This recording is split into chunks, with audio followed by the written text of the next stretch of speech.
Rising from the bottom.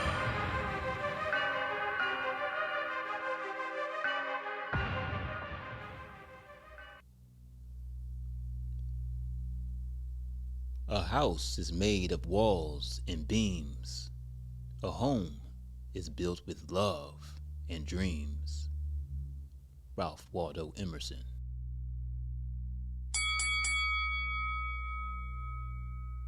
Let's get into it.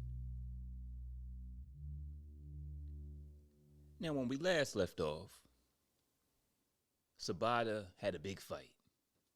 Although he won, he wasn't feeling really good about it. And then, he was waiting in the dressing room and everything like that. And he was with his manager, Mr. Ray, trainer, manager. And Mr. Ray was all happy and everything like that. But Sabata wasn't feeling satisfied. You remember, right? If you have it, if you don't, go back and check it out before you proceed. So anyway, Sabata got his ride home. And when Sabata got dropped off home in front of his house on this small little block in West Philly, he grew up in that area, around about that way. And every time he looked at that place, it just made him feel more, I wouldn't say depressed, but he wasn't happy with it. He really he thought he would be somewhere else by now, at this point. But one thing that made him feel good about that house is what was waiting for him on the inside. Yeah, it's not always about where you at.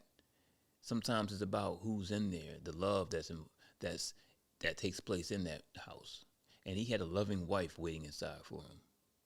And not only did he have a loving wife, he had himself a little baby boy. Oh yeah, he had himself a little baby boy, a little baby Sabata. Well, the baby's name wasn't Sabata, but whether that's his name or not, when you look at him, that's little Sabata.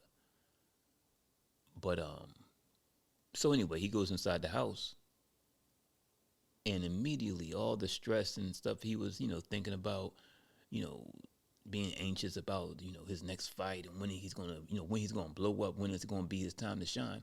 That kind of, took a back seat as soon as he looked and saw his wife and his baby boy waiting on the couch for him. And she looked at him, and his wife looked at her, and her name was Kara, by the way, if you care, her name was Kara.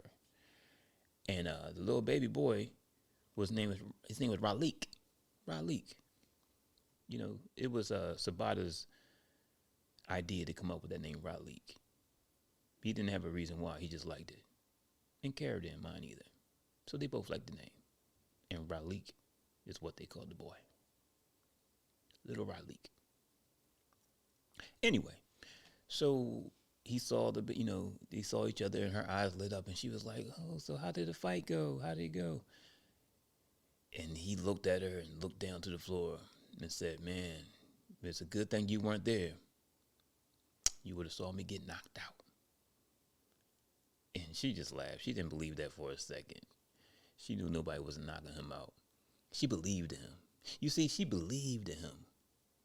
No matter how big your dream is, no matter who you are, even if we don't want to admit it, you need somebody who's going to believe in you. And Kara believed in Sabata. So she knew that wasn't the case. When he said he got knocked out, she knew that wasn't even the deal. She's like, whatever, how did it go? He's like, yeah, I won. Of course I won. So she was like, yay, yay. So anyway, then he looked over and saw, the little baby boy, and he was slowly waking up because he heard his voice. And his son woke up. He was 2 years old.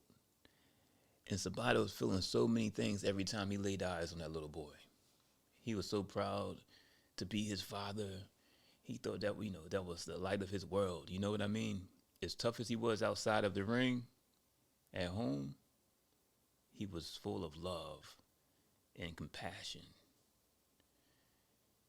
And although he looked at this boy and he felt love and compassion and all of that stuff, he also made him feel more afraid than he's ever felt. Inside the ring, outside the ring, any other time in life, he never felt as much fear as he felt when he looked at that boy. And the fear was, his biggest fear was not being able to provide for him, not being able to protect him. You see, he pretty much mastered how to protect himself. He knew how to handle, hold his own. Nobody ever gave him any problems. Early on in life, he kind of got that figured out. That's why he ended up going to boxing, because he started fighting, and he enjoyed it so much. He was like, hey, I probably can make a living out of this. You know what I mean? I probably can knock people out for a living. Shoot, I can do this. I can do this. There was one of those things where he felt like I can do this. But that same confidence wasn't there when he looked at his son. He had the same desire, that same will to do it, but he had a little bit more of that. Can I do this? Am I going to be able to do this? And this tied into his passion. This tied into the boxing. So now, before his son came along, he was fighting. It wasn't, he was getting paid to do something that he loved to do. He was getting paid to do something that he would do whether he was getting paid or not. But now, he got himself a little boy. It's not a game. And now he has to get paid for it. Where at one point he would do it for free. Now, it's about the money too, not just the passion. So when he looked at this little boy, when he looked at his son, he felt love, he felt compassion, he felt some joy, but unfortunately, he felt a whole lot of fear. And that fight was one of the toughest fights he ever had in his life. And he had to fight that every day. Because no matter how much fear you have, you're going to have some fear. Oh yeah, you're going to have some fear. But no matter how much fear you have, you can't let it take you over. You can't let that fear run you. You can't let that fear use you. You can't let that fear abuse you. So he had to confront that every day. So he looked at him and he said, let me hold my boy. He didn't say it like that, but he went over to her, and picked him up. And she was like, yeah, he was trying his best to wait up for you. And he just was smiling, looking at him, and all of a sudden, he felt, all his worries start to go away. He just looked into his baby's eyes, his sleepy baby eyes, who was waking up just enough to look at him, but he was about to go back to sleep. And so he handed him back and was like, so any food in the kitchen? And then she looked at him and said, oh no, I didn't think you was going to be hungry. And before she can even finish the joke, she started laughing. And she said, of course there's some food in there. So he went to the kitchen, got himself, a plate that she had put aside for him, some real loving stuff. She had a nice plate waiting for him and everything like that. And he just sat down eating his plate, his plate of chicken and rice and beans. And he just felt really, really grateful. So, after he finished his meal, they went upstairs, she went upstairs and, to put, Ralik to sleep and everything like that. And by the time Sabata finished his food, he got upstairs and, he went up there and the baby was asleep.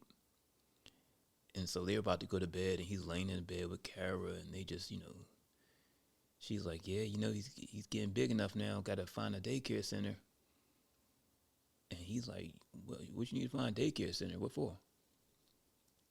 And she's like, well, he's getting bigger now and I'm going to start working soon. And he's like, I've told you, I don't want you working. I got this. And she thought about it for a second and, she didn't want to bruise his ego or anything like that. But of course, she knows that he's not bringing that much money. He knows it too, but, being a man, I got this, yeah. And she's like, well, it will be helpful if I can, make some money. We both can, work together and I can contribute. And plus, I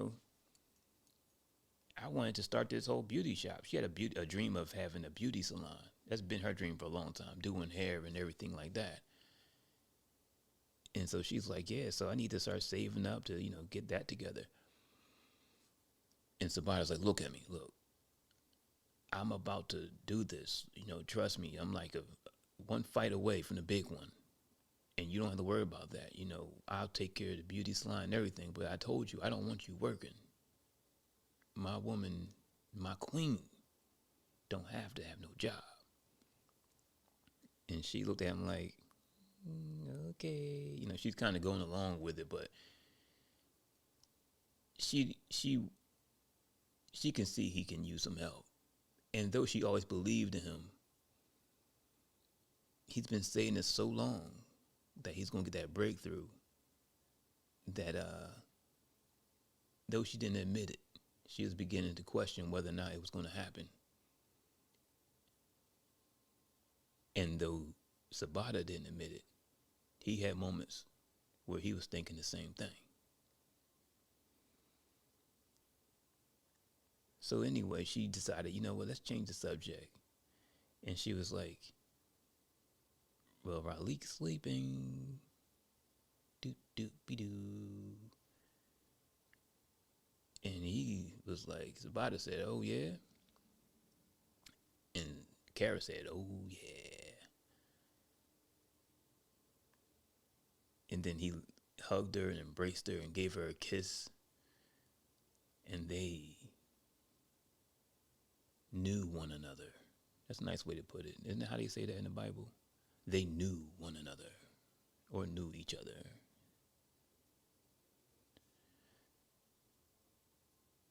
And it was a good night. It was a good night. And at that moment, after that moment, during that moment, Sabata wasn't stressing about fighting and boxing and none of that. None of that was on his mind. Kara made sure, at least for that time, he wasn't thinking about none of that. Everything was A-OK. Everything was all good. All good. And he slept pretty good that night. So anyway, he woke up the next morning, bright and early. When he woke up, the sun wasn't even up yet. He looked at the clock, and it was, I forget what time it was. Very, very early. The sun wasn't up. That's all you need to know. The sun was not up. And he looked next to him, and Kara was still knocked out. Kara, she was sleeping. And the little baby boy, he was in his crib, just snoring like an old man. You ever hear a baby that snores really loud? Oh, that was the loudest that baby can snore. But the baby was sleeping. That's all that matters. And he looked at both of them. As he watched them sleep, that feeling in his gut crept up again. That feeling of fear. He couldn't stand that feeling. He hated that feeling. He didn't like being afraid of nothing. He went his whole life conquering fear. Like anything that he felt he was afraid of, he faced it. As far as getting picked on, he confronted it. If he's getting bullied, he didn't tolerate it. And that's a whole nother story. Why he didn't tolerate being bullied. But immediately, a long time ago, he learned early on, nobody bullies him. He would be a bully to the bully. And now he's finding out life don't always go your way, and he had to find a way to confront that fear. As he watched him sleep, that fear arose again. Will I be able to take care of him? What if I can't protect him? And he shook his head, got up, got dressed, put his training clothes on, put on his sweatsuit, sweatpants, his running sneakers, his favorite hoodie. He got up, walked out that door. It was still dark outside. It was just dark, pitch black, quiet in the hood. Just quiet. He looked up and down the block. Made sure the coast was clear. And he set off jogging. And he just started jogging and jogging and jogging, running, running, jumping over broken glass, dodging stray cats, waiting on the corner for empty SEPTA buses as they rode by. In Philly, the buses were called, public transportation is called SEPTA, just in case you don't know. But he rode past. He just kept on jogging, running through the streets. And everything, all was on his mind was how he was going to make this work. He was going to make it work. He's going to make it work. He just kept on running. And he ran and ran until he finally arrived at this old looking building, kind of old looking brick building right on the corner. But it had a sign on it that said, Mr. Ray's Boxing Gym. Oh yeah, those were his stomping grounds. That's where he first got in the gym. That's where he learned to fight. That's where he got his training from. And so, by the time he got there, the sun was just now beginning to rise. And the doors were open because Mr. Dre, he was pretty much open 24 hours. And if it wasn't 24 hours, he opened up very early. Because he also knew that Sabata was going to be there early. Sabata likes to train, always train very early in the morning. He likes being the first one there. He likes that quiet, he likes that peace that comes with being the only one there. So he was looking forward to going in there and being, the only fighter there training, getting all his, going through his whole routine, right? But as soon as he walks through the door, immediately he realized, hold up, somebody beat me here. He hears somebody pounding on the heavy bag, bang, bang, bang. He hears somebody just hitting him.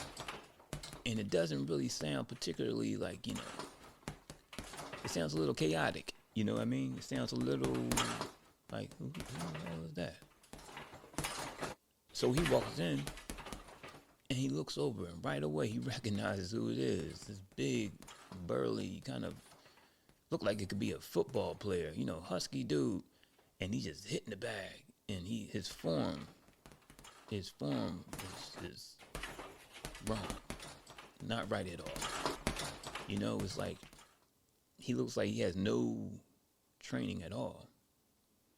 But he's going off of that bag. He's not letting that stop him. He's hitting that bag, bang, bang, and he's sweating, and he's got his his sweaty jumpsuit on that looks like it's 2 sizes too small for him, like real crazy looking stuff, whatever. So Sabata walk over to him and taps him on the shoulders like, "Hey, you here kind of early, aren't you?" And the big guy turned around, looking kind of doofy and everything, but his eyes light up when he sees Sabata, and he gets this big smile on his face, like a big kid. And he's like, "Hey, Sabata," kind of goofy, like that's what he sound like. "Hey, Sabata," but and Sabata's like, "You're kind of early, aren't you?" And he's like, "Yeah, I'm training, man. I got to get here early." And so Sabata laughs and he's like, "Oh, you training for a big fight or something?" Just playing along with him because, obviously he's not getting no fights anytime soon. But anyway, Sabata's like, "Hey, what you training for, a big fight or something?" And then the guy look at Sabata, he's like, "Yeah, I'm training for a big fight. Got to get ready." And the guy's name is Ruben, by the way, right? And he's like, "Oh, you getting ready for a big fight? Okay." He said, "No, what do you say?" Oh no, so Zabata was like, "Yeah, okay, yeah, I heard you was a champ," or something like that. And the guy was like, "No." And Zabata's like, "It's not true." He's like, "No, it's not true, but I'm gonna make it true. I'm gonna make it true." And he starts hitting the bag like bang, bang, And Zabata's like, "Whoa, okay, show me what you got." And he's like, "Okay, Zabata." And he goes like, "Ooh, ooh, ooh, ooh," and the guy clearly got something going on upstairs, a little bit. And Sabata knows everybody, so he's one of them guys that's in the gym. He just want to be there training and everything, but he got a special situation going on upstairs. And so Sabata just kind of, encouraging him to make him feel good, because like I said, everybody needs somebody to believe in them, right? No matter who you are. You need somebody to believe in you. So Sabata was like, hey, I believe in you. Or at least wanted to give him some encouragement, of course, So he was like, man, Sabata looked at him when he was hitting that bag all awkward. And Sabata just said to him, man, I hate to be who you about to fight with. Man, what did we say? He said, yeah. He said, well, man, I hate to be your opponent. And he was like, man, what you gonna do when you become champion? You get all that money. What you gonna do? And then Sabata was like, and then Ruben said to him, well, I'm gonna buy my grandma a house. And Sabata was like, oh, that's cool. And what about you? You can get yourself a house too? And he was like, no, I'm gonna live with grandma. And so Sabata starts laughing, like, all right, well, that's good for you, man. And then so he said, Sabata's like, all right, well, make sure you keep on training, man. Keep on training. I'm gonna let you get back to what you're doing. So, he said, all right, Sabata. And he go back, hitting the back, And Sabata just, shake his head and walk away. And, he goes, set his bag down, decides, he gonna start doing some different training, some jumping rope or something like that. So he pulls out his jump rope and he do some light stretching, like warming up. And then he begins jumping. And he gets into a rhythm. He's getting a rhythm. And his mind gets focused. He's locking in. And just when he's about to, really speed that rope up, Mr. Ray calls him. Mr. Ray comes from the back. It's like, Sabata, let me talk to you. And then so Sabata goes follow him to the back. So when he gets to the back, he's like, hey, good morning and everything. He's like, yeah, have a seat. And Sabata's like, all right, oh, you good? And then Mr. Ray look at him like, are you good? And Sabata's like, yeah, I'm good. What's going on? And Mr. Ray says, how you feeling? And Sabata like, I'm good. I'm feeling good. And Mr. Ray's like, sure? And Sabata's like, yeah, I'm good, man. What's going on?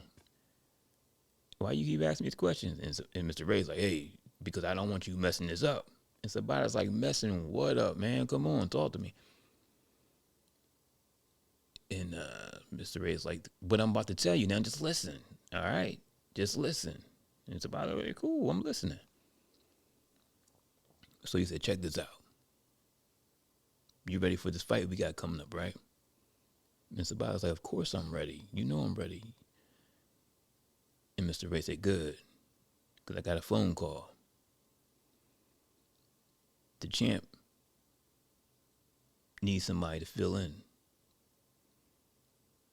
He needs a dancing partner. His opponent, for some reason, called off the fight. So he gonna need somebody to fill in.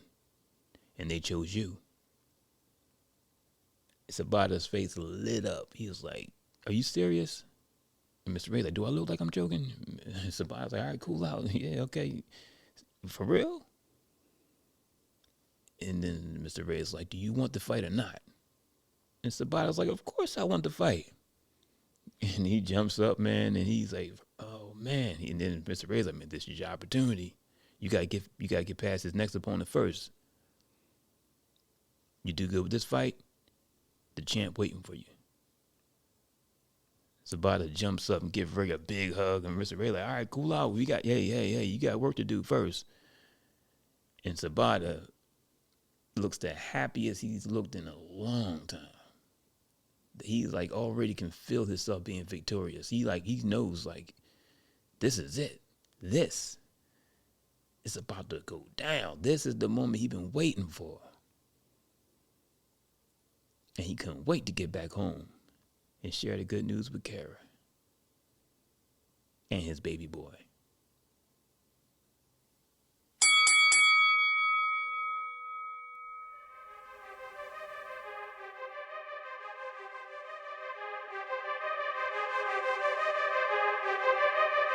To be continued.